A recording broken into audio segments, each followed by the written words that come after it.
Assalamualaikum warahmatullahi wabarakatuh. Halo Sobat Ekonomi, sebelumnya perkenalkan saya Desi Elviana dengan NIM 220501021 dari Program Studi Ekonomi Syariah Fakultas Ekonomi dan Bisnis Islam Universitas Islam Negeri Mataram.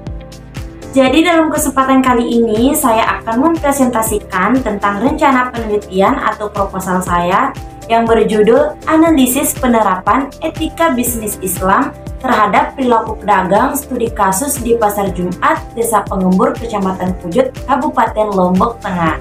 Pertama-tama di sini saya akan memaparkan tentang latar belakang permasalahan penelitian saya, yakni sebagaimana yang kita ketahui bahwa pasar adalah tempat bertemunya demand dan supply atau tempat bertemunya antara penjual dan pembeli untuk melakukan transaksi jual beli.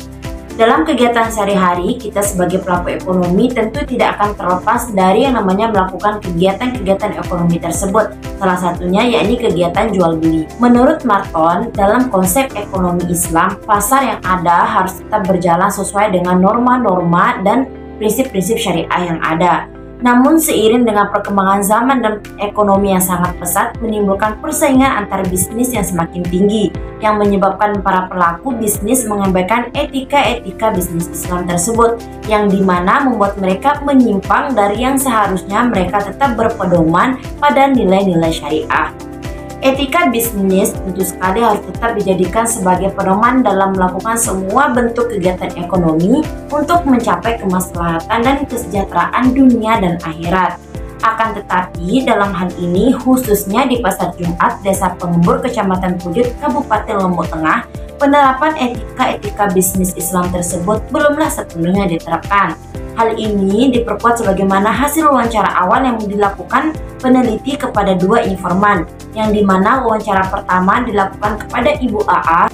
Beliau mengatakan bahwa pernah merasa dirugikan dalam hal pengurangan timbangan ketika membeli ikan di pasar. Dan hal yang paling sering beliau jumpai adalah sikap para pedagang yang tidak ramah ketika salah satu pembeli membatalkan akad transaksi jual beli tersebut dengan suatu alasan tertentu. Kemudian wawancara kedua dilakukan kepada Ibu M, yang dimana beliau juga merasakan hal yang sama, yaitu pernah merasa dirugikan dalam hal pengurangan timbangan. Dari beberapa pemaparan dan permasalahan tersebut menjadi salah satu alasan peneliti mengangkat judul penelitian, yaitu Analisis Penerapan Etika Bisnis Islam terhadap Perilaku Pedagang Studi Kasus di Pasar Jumat, Desa Pengembur, Kecamatan Pujut, Kabupaten Lombok Tengah. Selanjutnya di sini ada rumusan masalah. Yang pertama yaitu bagaimana perilaku pedagang di Pasar Jumat, Desa Pengembur, Kecamatan Pujut, Kabupaten Lombok Tengah. Yang kedua yaitu bagaimana penerapan etika bisnis Islam terhadap perilaku pedagang di Pasar Jumat, Desa Pengembur, Kecamatan Pujut, Kabupaten Lombok Tengah. Selanjutnya yaitu terdapat penelitian terdahulu atau telaah pustaka, yang dimana dalam penelitian ini menggunakan beberapa penelitian terdahulu, diantaranya yaitu penelitian oleh Yuwana Triutomo pada tahun 2022, di mana penelitian ini sejalan dengan penelitian yang akan saya lakukan karena sama-sama menggali informasi terkait kesesuaian praktik suatu pasar terhadap konsep atau nilai-nilai ekonomi Islam.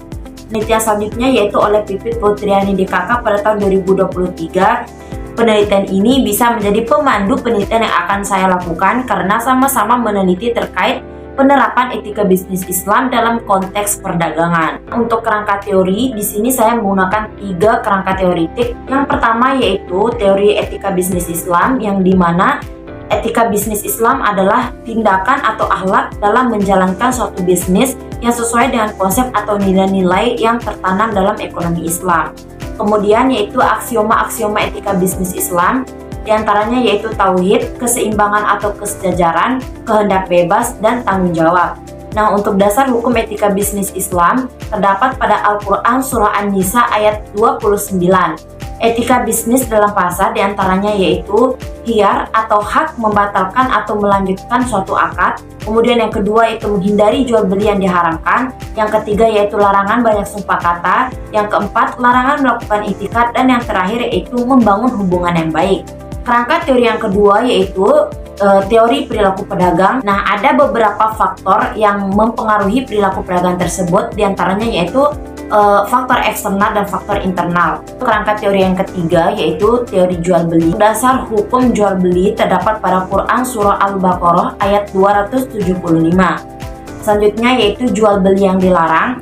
Jual beli batil adalah akad yang salah satu rukun dan syaratnya tidak terpenuhi dengan sempurna. Yang terakhir yaitu terkait metode penelitian.